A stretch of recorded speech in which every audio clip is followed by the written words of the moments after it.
Cockroach જનતા party ખરેખર આમ આદમી પાર્ટીની બી ટીમ હોવાની વાત કોઈનાથી છુપાયેલી નથી. જોકે હવે લાગે છે કે ભારત અને પીએમ મોદીના તમામ વિરોધીઓ એકસાથે આવી ગયા છે. આજે તમને જંતર મંતર પર જે કંઈ પણ ભીડ થોડી ઘણી જે જોવા મળી ને એમને ખરેખર કોણ લાવ્યું છે ને એ પણ સવાલ છે. કેમ કે આમ આદમી પાર્ટીના કાર્યકર્તાઓ પણ એ હોઈ શકે. એ જ રીતે તૃણમૂલ કોંગ્રેસ, સમાજવાદી અને કોંગ્રેસ સહિત અનેક પક્ષોના નેતાઓ કોકરોચ જનતા પાર્ટીને સપોર્ટ આપી રહ્યા છે. એટલે આ પાર્ટીઓના કાર્યકર્તાઓ પણ એ હોઈ શકે છે. મૂળ વાત અહીં એ છે, વચ્ચે હું આપને રોકીશ કે 2 કરોડ જેટલા ફોલોઅર્સ ઇન્સ્ટાગ્રામ પર થયા, પણ જ્યારે મેદાનમાં ભેગા થવાની વાત આવી તો 1,500 થી 2,000 લોકો પણ ત્યાં સામેલ નહોતા. આ જ બતાવે છે કે સક્રિય રાજકારણમાં આવું કેટલું મુશ્કેલ લાગતું હોય છે. મોદીના તમામ વિરોધીઓની આ ઇકોસિસ્ટમમાં ભીમ આર્મી પણ અત્યારે સામેલ છે. હવે પહેલાં ચોખવટ કરવા માંગીએ છીએ કે અમને બાબા સાહેબ આંબેડકર પ્રત્યે ખૂબ જ સન્માનની લાગણી છે.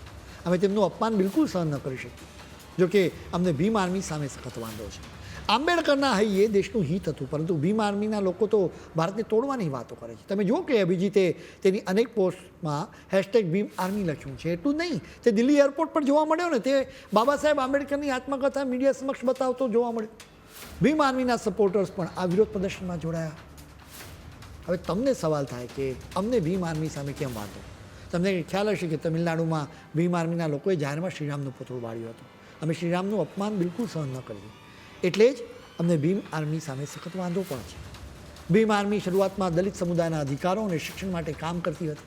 જોકે હવે આ સંગઠન દેશ માટે એક ગંભીર જોખમ ઊભું થવાનું હોય એવું લાગી રહ્યું છે. અમે કંઈ સમજતા જ આવી વાત નથી કહી રહ્યા. તમને સોશિયલ મીડિયા પર ભીમ આર્મીના અનેક વિડીયો જોવા મળશે કે જેમાં તેઓ તોડફોડ કરતા હોય, તેઓ જાહેર મિલકતોને નુકસાન પહોંચાડતા હોય, પોલીસના વાહનો પર હુમલા કરતા હોય.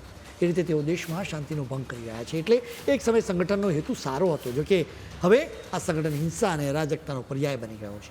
ભીમ આર્મી હિંસા મચાવતી હોવાના કિસ્સાઓ અનેક સામે આવ્યા છે.